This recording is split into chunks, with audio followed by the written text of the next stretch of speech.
Hey, what's going on YouTube land? This your boy TJ and welcome to my YouTube channel, Wrestling Nostalgia, where I give my reviews on the WWE shows, PLE events. And today, we are going to be reviewing Raw, June 17, 2024. So let's go ahead and get into it. But before I get into it, just go ahead and give that thumbs up a like. It helps push my video through the algorithm. And without further ado, let's go ahead and get into Raw. So we open up Raw with a surprise return. Seth Rollins, and I'm not gonna lie, I'm not really all that enthused, but hey, that's you guys' faves. So he comes out and he says that, basically in a nutshell, that he came out to be the very best. I came out for one reason. Welcome to Monday Night Rollins, and I want to get back my World Heavyweight Championship belt. And he alluded to that he wanted to be a participant in the Money in the Bank ladder match. This is when Damian Priest comes out, and in a nutshell, he says that there's no point of participating in the Money in the Bank ladder match. Go ahead and you face me at the Money in the Bank pay-per-view event. So Seth Rollins says, is this a joke? You're going to have the rest of Judgment Day jump me? You ain't serious about this? He says, I am serious about this. Man to man, what do you say? Do you want it or not? So he says, you know what? You're on. But just know, as long as I'm around, it's always going to be Monday Night Rollins. So it's going to be Seth Rollins versus Damian Priest for the World Heavyweight Championship at Money in the Bank. We're going to see how that's going to play out, the storyline that's going to unfold between these two folks. In this next segment, it is Chad Gable again, and he's asking Adam Pearce for yet another Intercontinental Championship opportunity. And Adam Pearce is saying basically, so get in the back of the line, bitch. like everybody else. And he says that he needs to earn his opportunity like anybody else. So he says that's cool. Just go ahead and give me a worthy opponent. And remember, I'm an Olympian. So Adam Pearce with this devilish smile says, yeah, I got the perfect opponent for you. And why do I have a bad feeling that his opponent is going to be Braun Breaker? Hands down. Because I don't see anybody else the way that he smiled like that that's going to really give him some go. And beware Chad Gable. So we're going to see whose opponent going to be later tonight. And we have our opener match. It is Chad Gable and Braun Strowman. I got the wrong Braun, but I had it right but wrong at the same time. So it is Braun Strowman versus Chad Gable.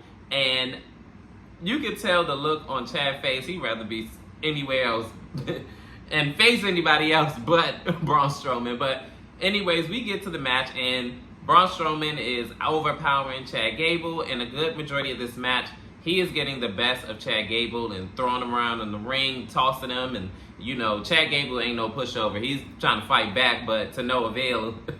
Braun Strowman just a whole nother level of a big monster of a man. And I remember he was saying something about, this is why I hate bullies, All of a sudden, Chad Gable ends up doing a armbar on the ropes. This is when the power dynamics switch over to Chad Gable, and this is when we go into commercial break. So the conclusion of this match with Chad Gable and Braun Strowman is still overpowering Chad Gable. A little bit back and forth later, Braun Strowman ends up hitting a power slam. 1, 2, 3, he wins this match. And I guess he's gonna have Get to the back of the line.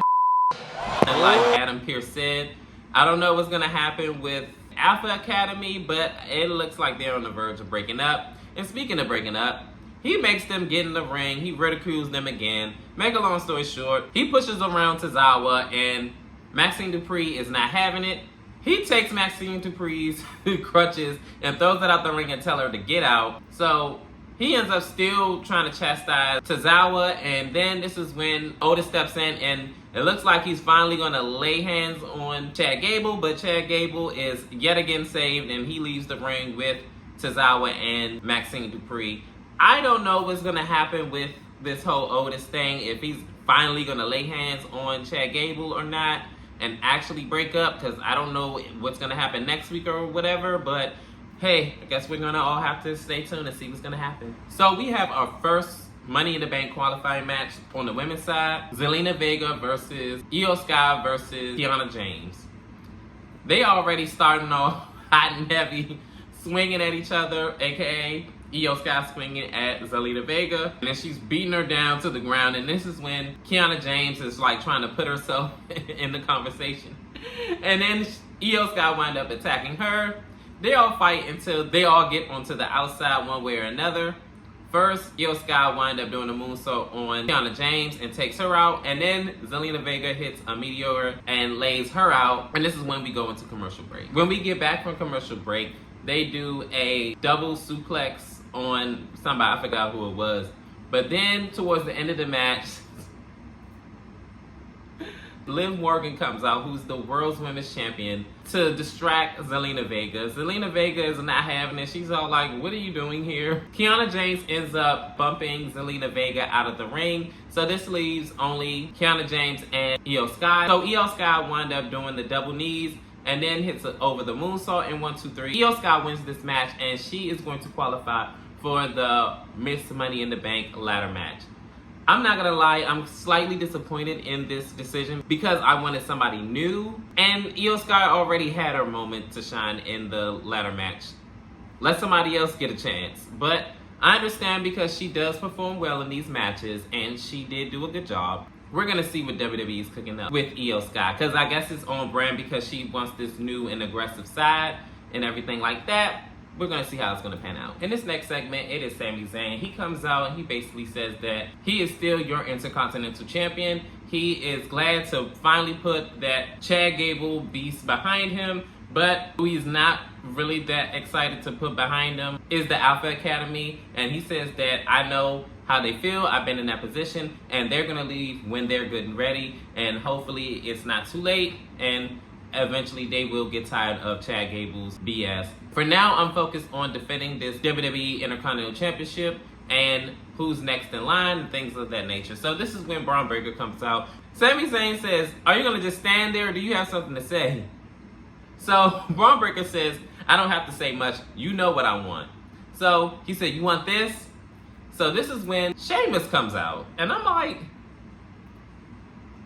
triple threat match? I mean, what we doing here? So he comes out. He said, wait 1 bleeding minute. Everybody knows I've been chasing that Intercontinental Gold for a while now. It's the only championship that I never won. And he says that I want a piece of you. Don't take it offensive, Sammy, but yeah, that championship is going to be good as mine. So Braun Breaker says, so you're just going to act like I'm not standing right here and I already called my shot? Everybody knows what happens when you stand in my way. You're going to be next. So this is when Sheamus says, oh yeah, you're the new hot thing going on right now, but to be honest, you don't have a stake in that Intercontinental Championship belt. You ain't put in enough work and enough time for you to do that. But you know what? If you wanted to be me and you, it could be me and you. So this is when Sami Zayn says, well, I think the audience doesn't want you to talk it out. I think they want y'all to fight it out. So how about y'all two later on tonight?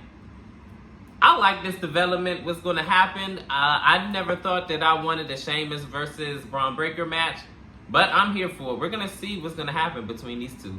In our next matchup, it is Carlito versus Dragon Lee. And Dragon Lee is not playing around with Carlito. He ends up already coming out with his luchador stuff and Hurricane in him and beating him down. But then Carlito winds up rolling out of the ring, and then when Dragon Lee winds up getting out of the ring, he slams him into the barricade. Then he's telling the LWO that came out with him, hit me, hit me, hit me. And I'm all like, you really want that?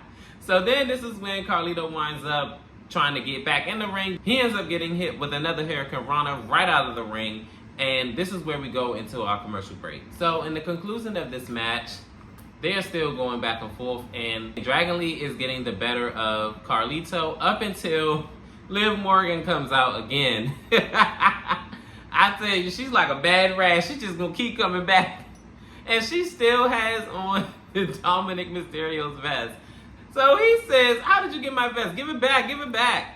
I'm like, dude, you ain't worried about no vest. You sitting up there letting her fill you up and stuff. You ain't even stopping her. So all of a sudden, Zelina Vega comes out because she's still pissed off about losing her match because of Liv Morgan. So they're going at it. And while the ladies are fighting on the outside, this leaves Dragon Lee open for an attack. And while he's going to the top rope, JD McDonough winds up tripping him up. And Carlito hits a backstabber, and 1, 2, 3, Carlito gets a big win over Dragon Lee. So Chad Gable looks like he's on the outs with the Alpha Academy, and Chad Gable says that he's gonna do with that goof Otis couldn't do, and he's gonna cash in successfully his Money in the Bank contract and become the world champion. I actually wouldn't mind seeing that. I have other people over him that I would rather be Mr. Money in the Bank. But I definitely wouldn't be mad if he wins it. That is yet to be seen. And we're going to see what's the development with Chad Gable and his stablemates. Or ex-stablemates. In this next segment, it is Drew McIntyre. And he crashed out hard at the Clash of the Castle in his homeland.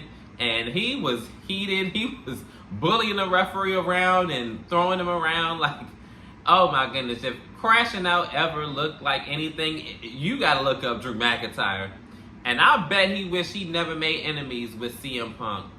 Because when he got in that ring, he could not even get the words out to really express how he felt. And development, breaking news, he said he quit. I don't know if this is like really him quitting or him trolling CM Punk to try to get him comfortable to come back out and attack him for what he did at Clash of the Castle. But we're going to see. I don't know if he really quit. I don't think he really quit. But we're going to see if what he said is going to come to fruition. When we come back from commercial break, Drew McIntyre is still going off about him quitting. And he is adamant on leaving the company. And he storms off. And Adam Pearce is still trying to calm him down and rectify the situation. We're going to see the development of the story if he really is going to leave WWE. Allegedly. So, in our next matchup, it is a tag team match. It is Katana Chance and Kaden Carter versus Damage Control, which is Kairi Sane and Dakota Kai. This match wasn't very, very long. It was probably around about 2, maybe 3 minutes. So, Dakota Kai and Kairi Sane end up being the aggressors of the match, and they were getting the best of Katana and Kaden. Up until Live Vicarious came out for moral support. The tie switch, Kaden and Katana hit their double team move, and 1, 2, 3, they ended up winning this match. In this next matchup, it is Sheamus versus Braun Breaker. In this matchup, they start off with a Collar Neville tie-up to see who's the strongest. So then this is when Braun Breaker backs Sheamus up into a corner, and then from there they do chain wrestling, and then the last Collar Neville tie-up they do, they end up spilling out on ringside, and then they fight each other on the outside. And then from there, it kind of seesaw back and forth of dominance in this match. And then Braun Breaker ends up doing that whole thing where he goes back and forth, running like really, really fast to the ring ropes, and then he just clotheslines Sheamus. And then it was another point in the match where Sheamus ends up doing a running clothesline on the apron onto Braun Breaker. Sheamus gets Braun Breaker back in the ring, and then Braun Breaker ends up clotheslining him on the ropes. Then he does the running bump, and then makes him bump into the announcer's desk, and then he clotheslines him off of the ring apron, and this is when the commercial break ensues. Then in the conclusion of this match, Braun Breaker fights out of a submission hold, and then from there, they go back and forth. I remember at one point in the match where Braun Breaker tries to do the Hurricanrana off the top rope, or the Frankenstein, or whatever you want to call it, and they both slip off the ropes.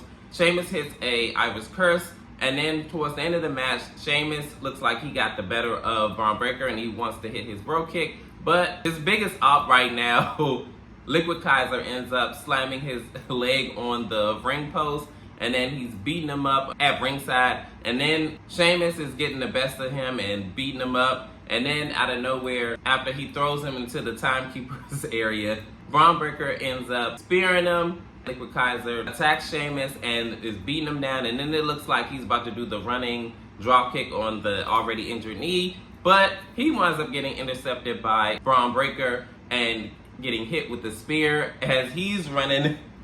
Braun Breaker ran too, and then bam, they collided. Braun Breaker is doing some jaw-jacking with Sammy. Sammy is not having it, but he ends up barreling through all the people of security and countless officials that was at ringside to try to break them up. And he pushes Sami Zayn, and Sammy is trying to get to him, but the officials is not having it. And Braun Breaker, big tough guy, tells him, yeah, come on. We're going to see what's going to happen. I don't know if they're going to do a triple threat #1 contender match or what between Liquid Kaiser, Braun, and Sheamus, but hey, gotta stay tuned to see what Adam Pearce is gonna be cooking up. In this next segment, Dom is trying to look for Liv Morgan to get his vest back, and he runs into Liv Morgan and says, yeah, you want your vest, huh? Yeah, you want your vest back?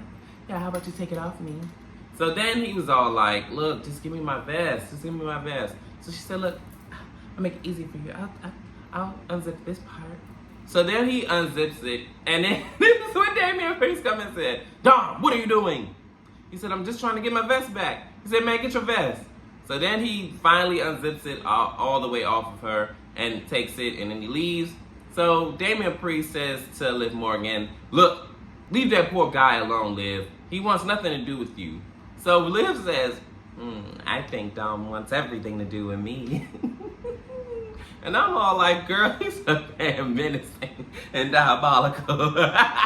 So far lately, Liv Morgan really been killing this storyline with her in the Judgment Day. I know one thing, when mommy gets back, she got a whole swoop coming her way. Finally, we are here at our main event. It is a qualifying match for the Money in the Bank. It is Finn Balor versus Rey Mysterio versus Jey Uso. So this match already starts off crazy. Finn Balor looks like he's about to do a test of strength, but he winds up rolling out the ring and saying, nah, y'all go ahead and get it. Rey Mysterio and Jey Uso go at it, and they fighting it out. And a couple of times Finn Balor tries to get involved, but they wind up either getting him out the ring or like swatting him away. So then finally he successfully attacks both of them, and he's fighting Jey Uso on the outside. And then he winds up getting the flying crossbody by Rey Mysterio, and then we go into commercial break. So at the conclusion of the triple threat match, it looked like Rey Mysterio was on the verge of winning. He already hits double 619. I think he hit like 3 or 4 of them at this point. So then he goes to the top rope, and here comes Dominic Mysterio. He fights off the Judgment Day briefly, but it doesn't work. He winds up getting beat down. This is when Braun Strowman comes out and runs them off. So now it's only Finn Balor, Rey, and Jey. Finn gets the best of this situation, and he ends up hitting firearms carry, I guess you could call it, and then a coup de grace. And it looks like he was going to win this match. And then, unfortunately, Jey Uso ends up hitting a big splash in 1, 2, 3. He advances in the Money in the Bank ladder match. So after Jey Uso wins his match and he's celebrating in the crowd, all of a sudden, everything goes dark. And then you see this strange woman with the lantern, and then she just points in the back where the stage is. And then all of a sudden, you see all this destruction, and then all these strange people in the back. And then all of a sudden, it goes circle around back out to where the stage area is. And you see all of these strange people with these masks, and they said that they're here. They surely are, and they're not like us. They not like us. They not like us. They not like us. It definitely was creepy, and then with the music playing and everything like that, I guess this is the Y6, well, technically Y5 right now. I find it quite ironic that Braun Strowman ran out of there. I think he's the other member, but hey, it is what it is. We're gonna see what WWE's cooking up with the storyline. Raw ended chaotic, very weird, but I was definitely here for it. Comment down below, how did you feel about the ending of Raw, or just Raw in general? Leave it in the comments, and like, share, and subscribe, and all of the good stuff, and help me build my channel. And as always, peace, TJ, I'm out.